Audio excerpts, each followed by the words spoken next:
In a land where the soil remembers every footstep and every silence has a name, a soldier rose, not with cheers but with questions. His name was Ibrahim Traoré. At just 34, he seized power in a nation unraveling from within, a fractured army, a weary people, and a war that did not wait for speeches. They called him bold, others called him reckless, but none could deny he was different. This is not the story of a ruler who conquered. It's the story of a man who learned to listen and the people who taught him how. Over 15 chapters, we journey through fire and famine, betrayal and belief, and the weight of decisions made under moonlight. Not to glorify power, but to understand the cost of carrying it. This is the iron balance. Welcome to the story of a nation still becoming. The year was 2022, and the streets of Ouagadougou buzzed with whispers of revolution. The military had taken power, and Ibrahim Traoré, a young officer with a passion for change, had ascended to the top after a swift coup. Yet, despite the boldness of his actions, his rise to power came with a nation divided. Burkina Faso, once a beacon of defiance against colonialism, was now facing the harsh reality of internal disarray. And yet Traoré knew that his leadership would not be easily accepted by all. He walked into the presidential palace not with the fanfare of victory, but with the heavy weight of uncertainty. His predecessors had been overthrown, but unlike them, he carried the scar of his country's fractured state. The military, although loyal to Traoré in principle, was deeply divided. Some officers had supported his rise, while others were more skeptical of the way he had seized power. A knock on the door broke his concentration. It was his trusted advisor, Colonel Adama Kane. "Sir, the situation in the north is getting worse. We are facing more attacks from extremist groups and the army is struggling to respond." Traoré nodded, but inside his mind raced. This was no simple coup. He had promised the people reforms, changes that would address the deep-rooted issues of the nation. His eyes turned toward a map of Burkina Faso on the wall, marked with regions under attack and areas of instability. The situation seemed dire, but Traoré was determined. He wasn't just fighting for power, he was fighting for the future of Burkina Faso. "We need to act swiftly," he said. "Not just with the military, but with our people. I will give them the reforms they deserve. But first, I need to secure our borders. If we fail now, there will be no future for this country." The first test of his leadership had arrived. The army was his only tool for maintaining order, but the country's deepest problems lay in its people's hearts, not just on the battlefield. As Ibrahim Traoré took his seat at the head of the table in the grand conference room of the presidential palace, the weight of his country's future pressed heavily upon his shoulders. His government was still new, fragile, and contested. Their loyalty to the old ways ran deep, rooted in a legacy of patriarchal dominance and the preservation of their influence over local governance. Traoré knew that, despite his victories, his greatest challenge would come from tradition. One evening, a discreet meeting was arranged in a dimly lit room beneath the palace. A select group of tribal chiefs, elders, and military officials gathered. These men, veterans of Burkina Faso's struggles, had a long history of influence. "The boy has power," one of the chiefs muttered. "But does he understand the people he rules?" The group nodded, murmuring. They doubted Traoré's ability to navigate the intricacies of traditional governance or his Marxist leanings. Granting women equal rights, addressing systemic inequalities, these were seen as affronts to everything they had built. "He may have the army, but he does not have the people," said another chief. "What we do here today will decide everything." "I will not lose to the past," Ibrahim whispered to himself as he looked out of the palace window, the horizon darkening with the evening sky. "I will make them see. This is a new Burkina Faso." Ibrahim Traoré sat in the private study of the presidential palace, his eyes focused on the documents before him. The weight of his decisions pressed heavily on his mind as he reviewed the reports from his security team. On the surface, things appeared calm, but beneath the surface, trouble was brewing. His initial popularity among the people had begun to wane. The promise of reforms had resonated, but now resistance was growing. Traditional chiefs were far from pleased, and the military, while loyal in principle, had its own ambitions. The country was divided, and the divisions were growing deeper. Protests were erupting in the streets of Ouagadougou. Some called for the return of the old ways, while others demanded more drastic changes. Religious extremists, who had long viewed Traoré's government with suspicion, had begun to target military installations in the north. As violence escalated, the pressure on his government became unbearable. His thoughts were interrupted by a knock on the door. His chief of staff entered with a report, one that would change the course of his presidency. He knew that reform would not come easily. He would have to make difficult choices that would shape not just his presidency but the future of his country. As the meeting ended, he stood alone by the window.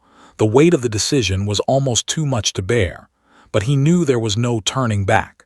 The future of Burkina Faso depended on the next step. He whispered to himself, "For the people, for the future, I must stand strong." The early morning stillness was broken by the hum of helicopters over the capital. The city of Ouagadougou, veiled in dust and uncertainty, stirred restlessly. Traoré had not slept the night before. The report on his desk was more than troubling. 3 high-ranking officers, once loyal to the Damiba regime, had been caught meeting with foreign intelligence operatives. Their nationality was unclear. Some said French. Others whispered of ties to rogue mercenaries through Mali. That afternoon, a coordinated sweep was launched under the guise of a readiness drill. Special forces loyal to Traoré arrested 10 officers and uncovered encrypted communications, silenced rifles, satellite phones, and foreign currency. The opposition erupted. Photos of the arrests went viral. Accusations of witch hunts spread. Western media called it preemptive authoritarianism. In the streets, protests began. Inside the cabinet, opinions clashed. Some urged martial crackdown, others warned of destroying his reformist image. Traoré sat quietly. His fingers traced a porcelain teacup, a gift from a village elder. Her words echoed. "Let the heat strengthen, not break you," he stood. "We will address the nation tonight, not with fear, not with censorship, with truth." And that night Traoré appeared on state television in a white tunic, not fatigues, against the flag and portraits of the people. His voice was calm, measured. He explained the threat, the arrests, and the road ahead. "To secure our tomorrow, we must expose those who sell our today, but we will not become the tyrants we fought to replace. This government welcomes scrutiny." That night the city was still, but in the barracks shadows remained, watching, waiting, and so did he. "Enough," Traoré said. "We will not become a court of suspicion, we will become a shield." And so began Operation Cinder Rouge, Red Ash. Command protocols were restructured. Officers rotated weekly. Collusion became harder. Transport arrived from Eastern allies. Militias were trained. A national war radio channel launched, broadcasting encrypted updates in local dialects to the most remote villages. But not everyone supported it. NGOs protested militarization. Journalists cried foul over resource redirection. Embassies sent letters of concern. Still, Traoré moved forward resolute. In a base in Kaya, he addressed the nation, flanked by young recruits. "Burkina Faso will not fall to shadows. We do not choose this war, but we will end it, not with fear, but with fire." Hope flickered. But declarations do not stop bullets. That night, a radio crackled in a ruined village. In a dusty village, Amidst stared at the back of the truck. His brother had died in Dori. He didn't know if he was ready to fight. There was no school, no crops, just a country asking for what little he had left. Meanwhile, outrage grew. Human rights groups condemned the draft. Journalists reported families hiding sons. A priest was arrested for sheltering 40 young men. International pressure mounted. The world was watching. "They think they shame us," said Kane, "but they don't walk these scorched fields." Traoré stayed silent, alone in the map room, tracing red zones spreading across the north. Every inch of village lost. A future darkened. He ordered the creation of mobile unity councils, civilian assemblies empowered to voice grievances directly to his office via encrypted radio. It was a way to give the people ownership in the war effort, but trust was fragile. A convoy was ambushed near Bobo Dioulasso. Among the dead, 6 recruits and a journalist. His final footage aired nationwide. "We are not soldiers, we are sons, remember that." For once mourning crossed politics, it was personal. That night Traore visited the wounded unannounced. One boy, 15, whispered, "Am I a hero now, sir?" Traore could only nod. Then he stepped outside and vomited. The war was changing him, rust or steel, he did not yet know, but he walked on. By the start of the dry season, the sky over Ouagadougou turned the color of bone. Dust seeped into every crevice, streets, homes, and politics. While war raged in the north, a different battle brewed in the capital, one for loyalty, for truth. Traore had spent months feeding the war machine with youth and resolve. But now his inner circle was shifting. Ministers argued behind closed doors. Some questioned conscription. Others whispered of missing funds and rising resentment in the south. One morning, a sealed envelope appeared. "The fire burns behind you." Inside, grainy photos of a deputy minister in secret meetings with foreign operatives, arms deals, leaked troop movements, smuggling routes. Colonel Kane burst in. "We have a leak in the cabinet, and it may not be the only one." Betrayal at the core of his own council cut deeper than enemy fire. Traore summoned the High Security Tribunal.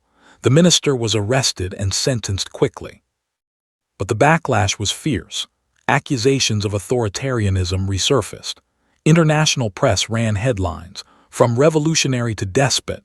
Within the army, fractures widened. Commanders clashed. Some battalions refused orders outright. A unit abandoned its post for 3 days, citing exhaustion. In the war chamber, Traore slammed his fist. "We will not lose this war to fatigue. You swore to protect this land. That oath does not expire with discomfort." Then came worse news. In a southern province once loyal, protests broke out. "No more sons for a war we don't understand," read a sign. Teachers struck. Farmers burned tax records. The war had outgrown borders. It had become about identity. That night, Traore stood alone on the palace rooftop. The horizon choked in smog. He thought of Sankara, of dreams and the weight they carried. Somewhere in the dark, his people cried for peace. And he wondered, did he still remember how to listen? Their demands were scrawled on a banner draped from a broken truck. "Justice for our dead, food for our families." By mid-morning, the revolt spread, not in violence but silence. Recruits refused roll call. Officers barricaded themselves. Some fled. In Ouagadougou, Traore was briefed in real time. His jaw clenched as Kane read the list of casualties. A commander known for brutality, 2 medics and 5 volunteers barely old enough to vote. "We fed this fire," Kane muttered. "No," Traore said. "We fed our people lies and called it strength. That ends now." Against all advice, he flew to Kaya unannounced. He landed in the same courtyard where the fighting began. Smoke lingered. Silence followed his footsteps. He stood among the survivors, not above but beside.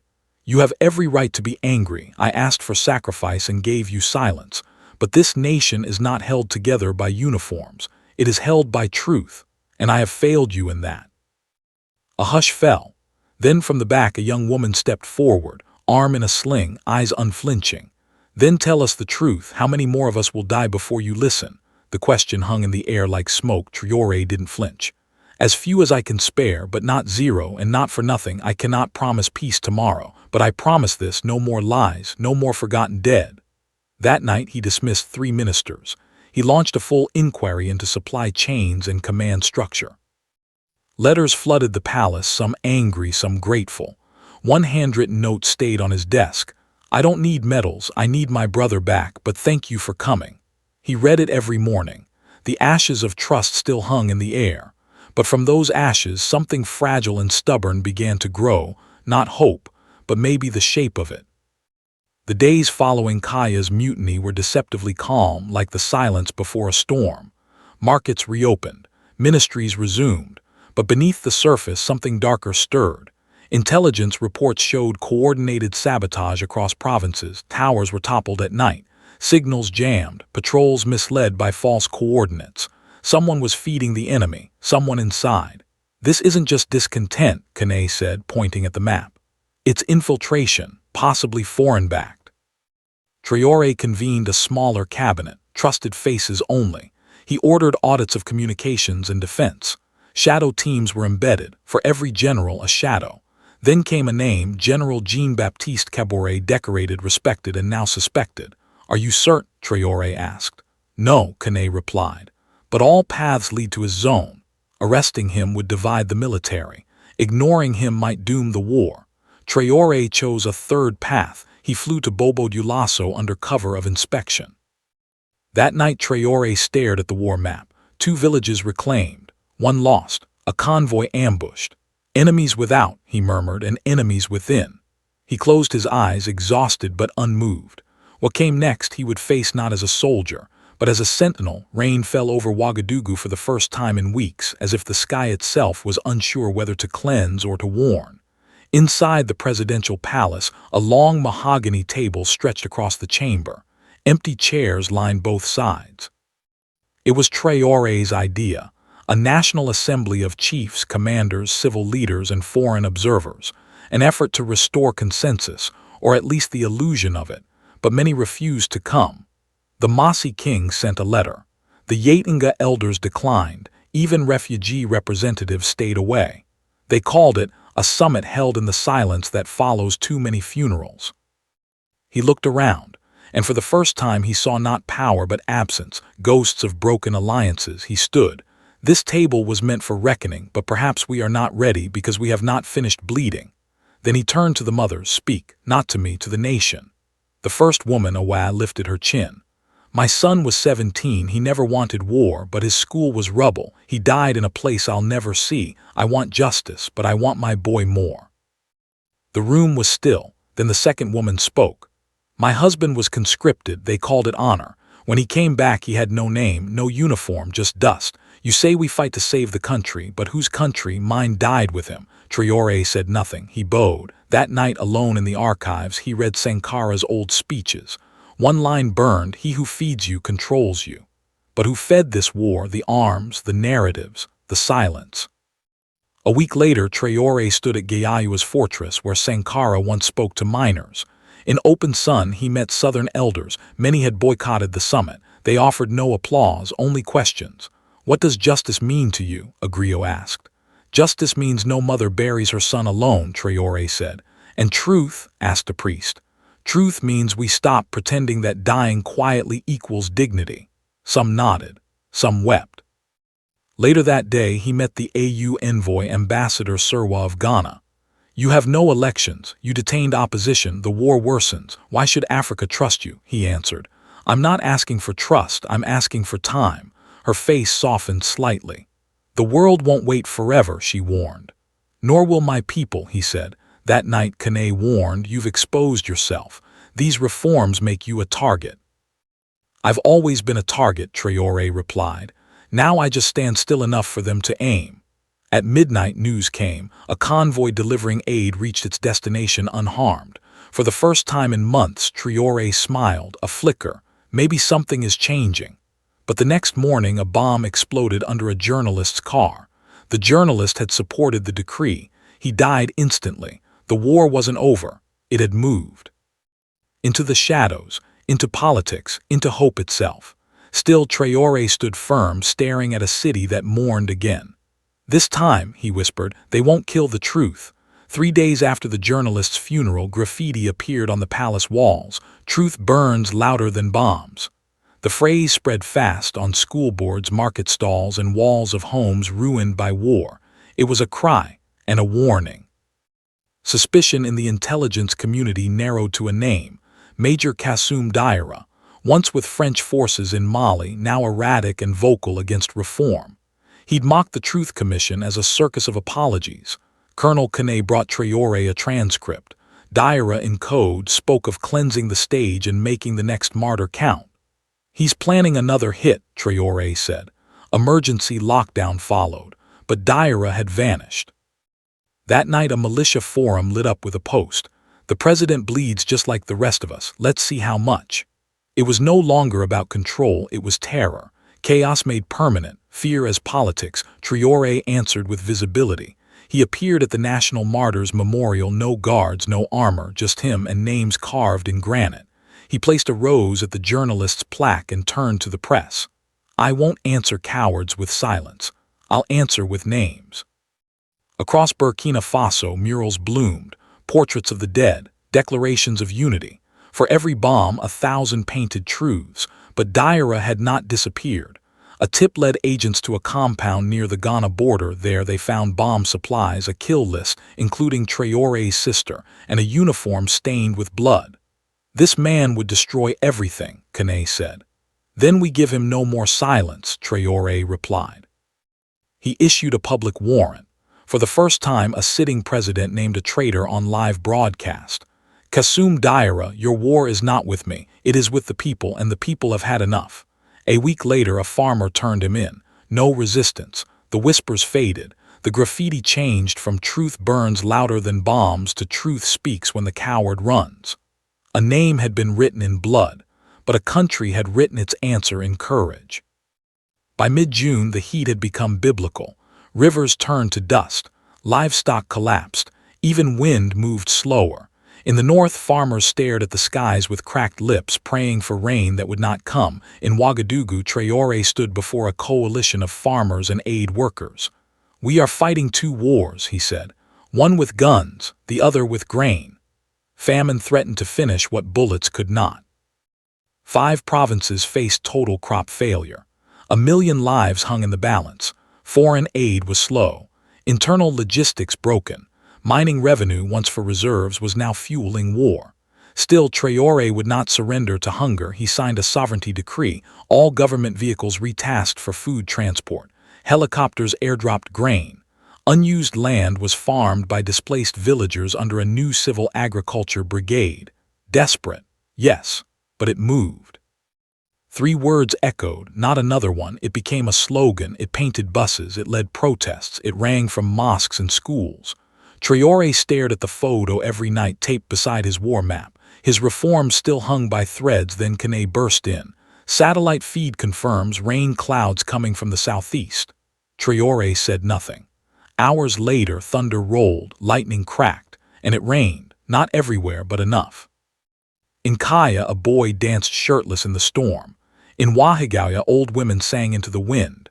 For the first time in months, dust settled. And the president wept, not from fear or grief, but from the sound of seeds meeting wet soil. The air smelled of damp earth and charred memory. The rains had come, but the soil remained cautious. Fields greened hesitantly. Rivers swelled with trembling resilience. But Traore knew the roots of war still clutched the land. In a village near Tenkodogo, beneath the wide arms of an ancient banyan tree, he called a meeting. No officials. No soldiers, just civilians, mothers, traders, teachers, refugees. They came not with documents but with stories. Traore sat not at the head but in the circle. Mariam spoke first. She had lost 2 sons, one to jihadists, one to the army. They both died thinking the other was the enemy. "I light candles for both. What do I call that?" "A civil war," someone whispered.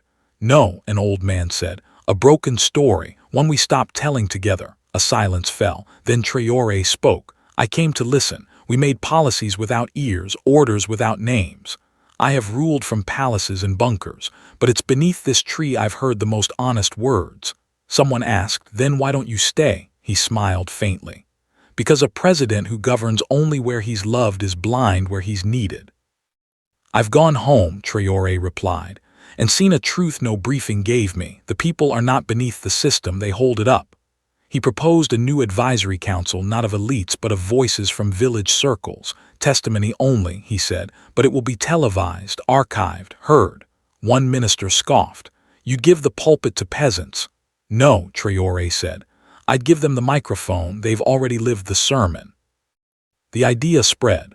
Mobile crews filmed grief and wisdom across provinces. It became the country's new pulse. Traore, once the commander of silence, had become its student. Beneath the banyan tree, he left a plaque. "Power is not a throne, it is a place at the fire." The anniversary of the coup came quietly. No parades, no speeches, just flags at half-mast and bells at midday, one for each province that had bled in silence. It was not celebration, it was reckoning. In the presidential garden, Traore walked among neem trees planted for fallen VDP volunteers. Names were etched on iron plaques: a boy from Kaya, a nurse from Fada, a mother from Ouagadougou. Ledger entries in the cost of ambition. Kane approached. "There's talk you might step down. The people would elect you if you ran." Traore knelt by a plaque, brushing leaves away. Power is a burden, not a prize, and we've only just begun learning how to carry it together. He had drafted a transition proposal, national elections within a year monitored by observers and village elders. He would not run. He would return to his post as captain, not as symbol, not as martyr, but as servant. Kane read the proposal in silence. "They'll say you're abandoning your post. Or they'll say I finally understood it," Traore replied. News of the decision leaked. Some cheered, some wept, but the streets stayed calm. It ended with one line: "If you remember me, let it not be as a president. Remember me as the man who once stopped to listen beneath a tree." The next morning he appeared before the nation. "I was given command in chaos. I leave it in the hands of a people who found their voice. I do not leave you weaker, I leave you ready." And with that, Ibrahim Traoré stepped down, not defeated, not exalted, but human. And the weight of tomorrow, once his alone, was now shared by all of Burkina Faso.